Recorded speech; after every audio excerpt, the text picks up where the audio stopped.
Allez, on y va pour un exercice de maths, terminal, spé maths, exercice bac 2021, je pense, je crois, dans lequel on va travailler sur une équation, pardon, différentielle. Je connais pas l'exo, je le découvre. J'ai juste, là, je viens de le copier et bah, on va le lire ensemble, tout simplement. Alors, on va voir s'il est bien, s'il est pas bien. Bon, de ce que je vois, ça m'a l'air assez classique. Des lectures de coefficients directeurs, là, par là. Euh, et quoi diff? Étude d'une fonction. À mon avis, ça va être tranquille. Bon voilà, si la vidéo te plaît, bah diffuse, partage autour de toi, bien sûr. N'oublie pas de t'abonner à ma chaîne si t'es toujours pas abonné. Et abonne-toi, c'est en bas à droite, clac, tu cliques, c'est fait. Au moins, tu participes à faire connaître mon travail. Et en plus, tu as toutes les notifs de toutes les vidéos que je sors au fur et à mesure. Il y en a beaucoup, je le dis tout le temps, mais c'est parce qu'il y en a vraiment beaucoup. Donc c'est mieux pour toi si tu veux bosser au fur et à mesure avec tout ce que je sors comme support. Allez, on y va. Partie A, détermination d'une fonction f. Oui, essaye de faire l'exercice par toi-même aussi. Mets la vidéo sur pause, tu vois, tu as tout le sujet là sur la vidéo. Essaye de mettre sur pause et faire par toi-même, c'est important aussi de ne pas que recopier. Détermination d'une fonction f, résolution d'une équadif. Donc on a f, c'est une fonction qui contient des inconnus apparemment. Ex plus ax plus be moins x. A et b sont des nombres réels que on se propose de déterminer dans cette partie. Dans le plan muni d'un repère d'origine O, on a représenté ci-dessous la courbe C qui représente f, la fonction f. On a représenté la tangente à la courbe au point d'abscisse 0. Donc j'ai la tangente et j'ai la courbe. D'accord? Je regarde les axes. Graduation 1, 1 carreau, 1 carreau, donc je suis en repère orthonormé. Toujours faire gaffe à ça quand tu vas faire la lecture graphique, il faut que tu fasses bien gaffe aux graduations. Je te dis au fur et à mesure, hein, comme je t'ai dit, je découvre l'exercice avec toi. Comme ça, tu vois exactement comment je me comporte sur un exo que je connais pas. Par lecture graphique, donner les valeurs de f0 et f'0. Facile. Alors, facile si tu sais bien sûr que f'0 représente le coef directeur de la tangente au point d'abscisse 0. Faut pas oublier. f0, c'est une lecture d'image. Donc là, c'est immédiat. f0 égale 1, 2, 3. Voilà. Et f'0, alors je te rappelle que c'est le coef directeur de la tangente ACF, de tangente ACF en x égale 0. Donc la tangente, elle est là, bien sûr. Pour avoir le coef directeur, tu prends deux points. Donc là, je vais prendre ce point-là. Deux points qui tombent juste, hein, dont tu puisses lire les coordonnées. Ce point-là, et puis ce point-là, ça tombe juste. Ok? Tac, tac. Et puis tu fais delta y sur delta x. Ou bien directement, tu dis, je me décale de 1, je descends de 2. Donc le coef directeur vaut moins 2. Ok? Je décale de 1, je descends de 2, coef directeur vaut moins 2. Donc j'écris directement f'0 égale moins 2. C'est bon? Si tu prends deux points dont le décalage en abscisse est plus grand que 1, bien sûr, ou différent de 1 du reste, eh ben, tu fais delta y sur delta x. Voilà. Et puis ça donne le coef directeur, ça donnera la même chose de toute façon. Ok. En utilisant, donc question 1, c'est bon. En utilisant l'expression de la fonction f, exprimer f0 en fonction de b, en déduire la valeur de b. Oui, effectivement, on va retrouver a et b grâce à ce qu'on vient de dire ici. En utilisant la fonction f, exprimer f0. Vraiment, on est très très guidé dans l'exercice. Ça démarre mal. Il y a trop d'informations, on te dit trop quoi faire. Normalement, on aurait dû te dire retrouver la valeur de b et de a, quoi. Tu vois? Donc f0, ça fait exponentielle 0 plus a fois 0 plus b exponentielle moins 0, donc 0. Donc ça nous fait 1 plus 0, je ne le mets pas, et b fois e de 0, pardon, ça fait b fois 1, ça fait b. Donc f0, c'est 1 plus b. Et f0 c'est quoi? On avait vu ça juste avant. On a trouvé 3. f0 c'est 3. Donc qu'est-ce qu'on dit? Bah 1 plus b égale 3. Donc b égale 2. 3 moins 1, 2. Voilà. J'ai b égale 2. Maintenant on va me demander, donc là check, on va me demander, on admet que la fonction f est dérivable en f' sa dérivée. Donner l'expression de f', exprimer f'0 et retrouver a. Donc la question 3a, 3b, 3c, franchement on se doutait qu'on allait faire comme ça. En gros f' de x, je vais chercher son expression. Exponentielle x, la dérivée ça fait exponentielle x. Ax, la dérivée ça fait a. B exponentielle moins x, attention, la dérivée de exponentielle moins x ça fait moins 1 exponentielle moins x. Voilà, donc au final tu as quoi? Tu as exponentielle x plus a. B, si ça t'embête pas, je vais le remplacer par 2. Et 2 fois moins 1 ça fait moins 2. Moins 2 exponentielle moins x. Voilà, ça c'est la dérivée. Or, enfin donc plutôt, donc f' de 0, ça nous fait exponentielle 0 plus a moins 2 exponentielle 0. Donc 1 plus a moins 2. 1 moins 2, ça fait moins 1, donc a moins 1. Voilà, ça c'est f'0. Ok. Or, f'0, c'était moins 2. On avait vu ça tout à l'heure. Donc, a-1 égale moins 2. A égale moins 2 plus 1, donc moins 1. Voilà, A égale moins 1. Ok? Là, c'est bon. On a fini la partie A. C'était facile. C'était pas très compliqué en tout cas. Non, on n'a pas fini la partie A, il reste tout ça. Donc je vais changer de page. On considère l'équation différentielle. Ouh là là, attention. On considère l'équation différentielle. Y' plus y égale 2 exponentielle x moins x moins 1. Vérifier que G est solution de l'équation différentielle. Alors je vais réécrire l'équadif pour me l'approprier. Y' plus y égale 2 exponentielle x moins 1. Pour qu'une fonction soit solution de l'équation différentielle, il faut que la dérivée plus la fonction, ça donne ça, on est bien d'accord. Donc je vais partir de la fonction g, question A. Je pars de la fonction g de x, que je vais dériver, exponentielle x moins x plus 2 exponentielle moins x. Je vais dériver cette fonction. Donc la dérivée d'exponentielle x, c'est exponentielle x, dérivée de moins x, c'est moins 1. Et 2 exponentielle moins x, ça fait moins 2 exponentielle moins x. Ok. Et maintenant, je vais faire quoi? Je vais prendre g' plus g. Voilà, je vais aller faire la somme de g' et de g pour voir si la somme donne ça ou pas. Et puis si ça donne ça, on conclura que g est solution de l'équation différentielle. Si ça donne pas ça, g n'est pas solution de l'équation différentielle. Alors qu'est-ce que ça va donner? Attention, suspense, on va voir ça. Moins 2 exponentielle moins x plus exponentielle x moins x plus 2 exponentielle moins x. Aïe aïe aïe, ça va se dégager ici. Tac, tac. Exponentielle x plus exponentielle x, ça fait 2 exponentielle x. Tout va bien. Moins x, moins 1. Bon bah, du coup, g' plus g, ça redonne bien 2ex moins x moins 1. Je conclus que j'ai solution de l'équation différentielle E. Résoudre l'équation différentielle y' plus y égale 0. Alors là, c'est l'équation différentielle sans second membre. Ok? Alors que là, c'est l'équation différentielle de base, quoi, avec un second membre variable. Donc ici, on va résoudre y' plus y égale 0. Question B. Y' plus y égale 0. Cette équation différentielle, je vais l'appeler E'. Solution de cette équation différentielle. Les solutions s'écrivent.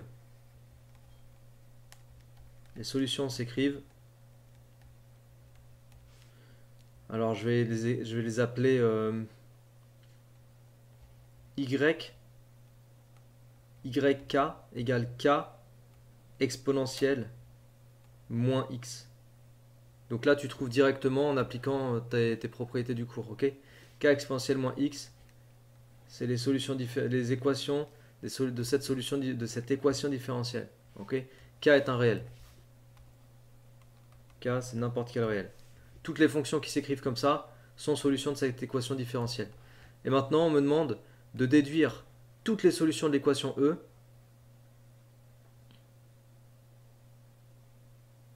Je comprends pas leur phrase. En déduire toutes les solutions de l'équation E et solutions de l'équation E.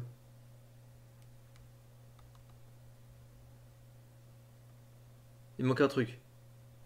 Alors c'est peut-être que f est solution de l'équation E, je ne sais pas. Ouais, c'est peut-être en lien avec la fonction f. Donc question C, solution de E, bah, tu prends les solutions de l'équation différentielle sans second membre et tu prends une solution particulière de l'équation E, tu les ajoutes et ça fait toutes les solutions de E. Voilà, tout simplement. Donc les solutions de E s'écrivent h de x égale yk plus g de x.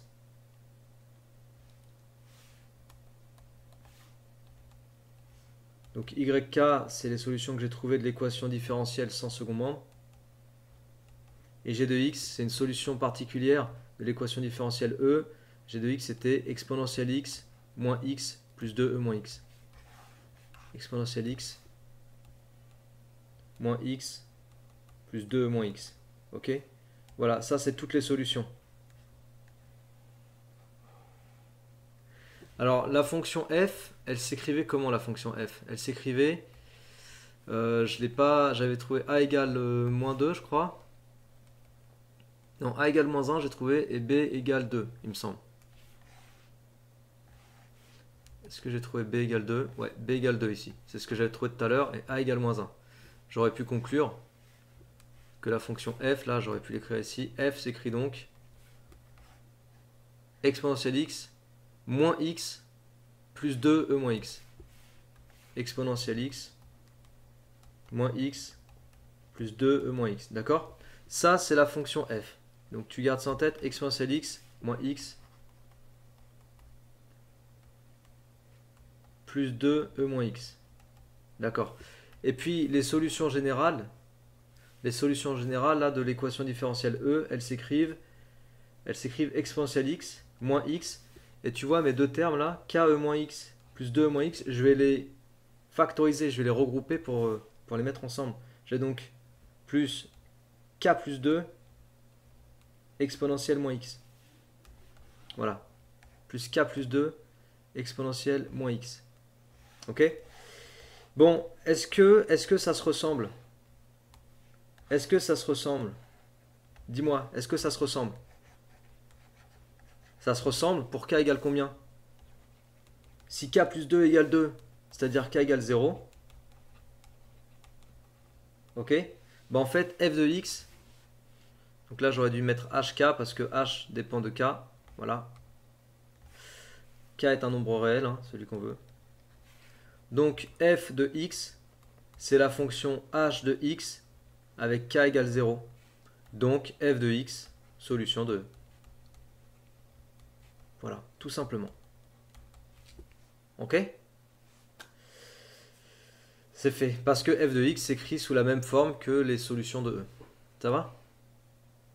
Allez, on passe à la dernière partie, partie B. Donc il manquait un truc là dans l'énoncé, il manque un bout de phrase. Hein. Désolé si tu as essayé de faire et que tu as bugué. Fallait vérifier que f était bien solution de E. Alors, vérifier. Question 1. Que ça égale ça. Bah, je vais partir de ça, développer et retrouver ça. Ok? Donc je pars de exponentielle x moins 2, facteur de exponentielle x plus 1. Je développe, double distributivité. EX fois EX, ça fait E2x. EX fois plus 1, ça fait EX. Moins 2 fois EX, moins 2EX. Et moins 2 fois plus 1, moins 2. Je réduis. EX moins 2EX, ça fait moins EX, moins 2. C'est QFD. Ça, c'est des points cadeaux. En déduire, une expression factorisée de G'. Alors, G' de x, il faut retourner voir ce que c'était G'. Qu'est-ce que c'était G'? G', c'était exponentielle x moins 1, moins 2 exponentielle moins x. Exponentielle x moins 1, moins 2, exponentielle moins x. Ah, alors, faut faire le lien entre ça et ça. Tu vois, il nous demande de déduire une expression factorisée de G'. Et le truc, c'est que, bon, ça c'est une forme factorisée, il n'y a pas à dire. Mais voilà G' et voilà la forme développée avec laquelle on veut me faire travailler. Alors je vois bien qu'il y a un moins 2 là. Mais si je veux faire apparaître un moins 2 tout seul, c'est ce que je vais faire. Ben, je vais factoriser par exponentielle moins x tout court. Regarde. Voilà l'idée que j'ai. Je factorise par exponentielle moins x pour faire apparaître peut-être cette forme développée. On essaye. Donc qu'est-ce qu'il va me falloir ici pour que le développement me redonne exponentielle x? Ben, il va te falloir exponentielle 2x. Parce que e de 2x fois e moins x, ça fait bien e de x. Qu'est-ce qu'il va falloir après pour que le développement me redonne moins 1? Il va me falloir moins exponentielle x et après moins 2. Voilà, si tu redéveloppes, tu peux vérifier, tu vas retrouver ça. Donc en factorisant par exponentielle moins x l'écriture de G', je fais apparaître cette forme développée qui elle-même est égale à ça. Donc j'ai plus qu'à remplacer. Et ça répond à la question 2. J'aurais bien déterminé une forme factorisée de G'. Voilà, ça c'est G'. Bon, il y avait la petite... Allez, comment est-ce que j'évalue le petit niveau de difficulté là? Je dirais qu'il faut être à l'aise en factorisation. Donc si t'es pas à l'aise, ça va te sembler difficile. Si tu arrives à voir des factorisations avec des termes exponentiels et autres, tu vas comprendre ce que j'ai fait et tu vas dire ouais c'est bon, je sais refaire. Donc ici sur la question, le petit passage ici, il y a une petite technique. Voilà. On admettra que pour tout x de l'intervalle 1 plus l'infini, EX moins 2 est positif. Bah, il me demande d'admettre. On me demande le sens de variation, mais c'est débile. C'est nul, nul, nul. C'est nul. Attends, je vais vérifier un truc. Positif. X supérieur à... C'est quoi ln de 2? Ouais. Non, mais moi je vais le faire le signe. Parce que c'est nul sinon. On demande d'étudier la fonction que sur 1 plus l'infini. Ils te disent, on admet que ça c'est positif. Mais ça c'est positif, c'est une fonction exponentielle. Donc strictement positif. Et puis EX plus 1 strictement positif, donc tout est positif. Donc j'ai juste à dire, bah G' est positif, G est croissante. Sur 1 plus l'infini. On va corser un tout petit peu le truc parce que là c'est abusé quand même. On va étudier le signe de EX moins 2 sur R. Ouais, parce que je vois pas pourquoi on se cantonnerait à l'intervalle 1 plus l'infini en vrai. Pourquoi ils me font travailler sur 1 plus l'infini? Sachant que G est défini sur R. C'est débile. C'est vraiment débile. Allez, signe de E moins X, E de X moins 2 sur R. On va poser, on résout. Donc là, je modifie un peu l'énoncé parce que c'est trop évident en fait. On résout exponentielle X moins 2 positif. On cherche à savoir quand est-ce que c'est positif. C'est positif quand exponentielle X est plus grand que 2. Tu pourrais tout aussi bien faire si tu te poses la question. Pourquoi il est parti de positif? Oui, bah tu peux partir de EX-2 négatif. Tu vas trouver en fait les conditions sur X pour que EX-2 soit négatif et nos résultats seront compatibles. Moi, je travaille avec positif. Donc EX plus grand que 2. J'utilise ma fonction logarithme népérien qui est une fonction croissante, donc mon comparateur est inchangé. Je peux l'écrire ici. Tu vois, ln de x est croissante sur 0 plus l'infini. Donc quand j'applique la fonction ln de x, mon comparateur ici là est inchangé. Ce qui m'amène à isoler x et à dire que x doit être plus grand que ln de 2. Donc voilà. Pour que EX-2 soit positif, il faut que X soit plus grand que ln de 2. ln de 2, j'ai vérifié, ça fait 0,69. C'est pour ça qu'ils te disent, tu vois, ln de 2 c'est 0,69 environ. C'est pour ça qu'ils disent que sur l'intervalle 1 plus l'infini, oui, EX-2 est positif, certes, parce que tu es plus grand que 0,69. Donc on va faire notre tableau. Ah oui, et puis on va préciser aussi, de plus, exponentielle moins X est positif sur R, propriété. Et exponentielle x plus 1 est positif aussi sur R par propriété du cours. Donc on va juste préciser dans un tableau le signe de EX moins 2, le signe de G' et variation de G. On ne fera pas les limites et tout, hein, on ne va pas aller jusque là. Je ne transforme pas non plus tout l'énoncé. EX moins 2, G' de X et variation de G. Voilà. Alors moins l'infini, ln de 2 qui vaut environ 0,69 plus l'infini. Donc le signe c'est positif après ln de 2, négatif avant.